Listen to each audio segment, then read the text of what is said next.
What's up, guys? On today's video, we're going to be replacing the front lower control arm on my 2016 Ford Mustang. Over here, I'm just shaking it horizontal and vertically to show you guys how this has no play at all. And then when I come to the passenger side, it's got a lot of play. And my lower control arm along with the ball joint went out. And this is the one that I'm going to be changing. And you can see it move once I go ahead and do the same movement. Shouldn't do that at all. But anyways, let's get into it, man. Of course, we're going to start off by removing the tire. This is actually going to be... I actually bought the whole suspension. It has independent control arms, so I bought the other two control arms that it carries, along with the stabilizer link and the inner and outer tie rods. But for the purposes of this video, we're just going to be doing the lower control arm.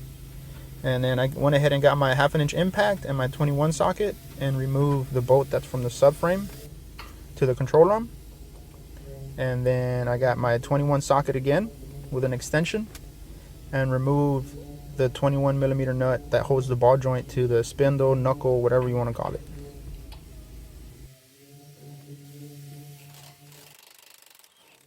Once you remove the 21mm nut, it's time to separate the ball joint from the knuckle. And they do have a ball joint removal tool, but I just went ahead and used my hammer, and even this wasn't enough, so I probably did need it. But since I'm not going to be using this ball joint anymore, I just went ahead and used my air hammer. I'm not too worried about mushrooming the top, like the head of the ball joint, since I'm not going to use it. The new control arm comes with a new one. And you can see here the strikes weren't working, so I just went ahead and got the air hammer, and it popped right out. So the front end kit that I went with is by the brand called TRQ. It came with all the control arm stabilizer links, like I mentioned, and the inner and outer tie rods. And it was pretty affordable, actually. It was like $250 for the whole kit, which is not bad. And I'm not sponsored by these guys or anything. It's just this is where I got it from. And I'm showing you guys here how the ball joint was, where it was failing, the original one. And this is a new one. It's stiff, sturdy, no movement at all, and it comes along with the hardware as well.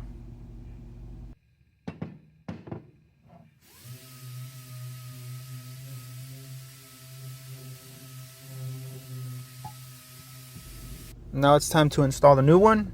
So I went ahead and started on the ball joint side first and gave it enough room to stick it in the subframe as well.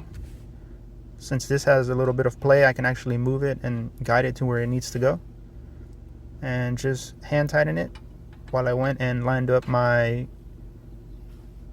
bolt to the subframe along with the control arm. And tighten it by hand as well.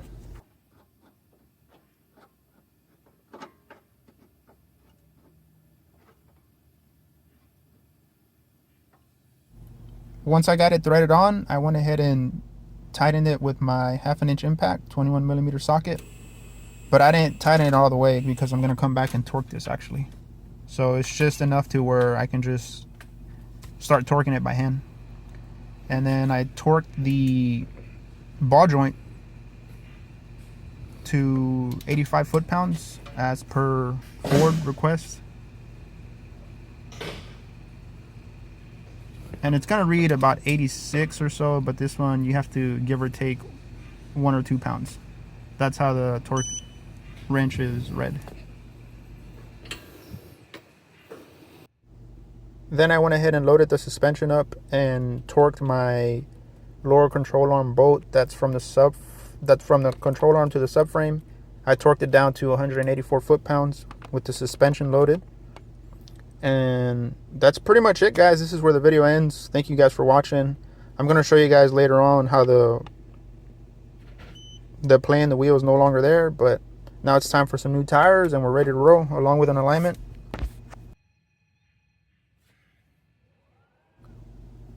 And this is where there's no longer any play in it. But that's pretty much it, guys. Let me know what you guys think in the comment section below. I will be having the rest of the control arms and stabilizer link video up. If you guys are interested, let me know what you guys think.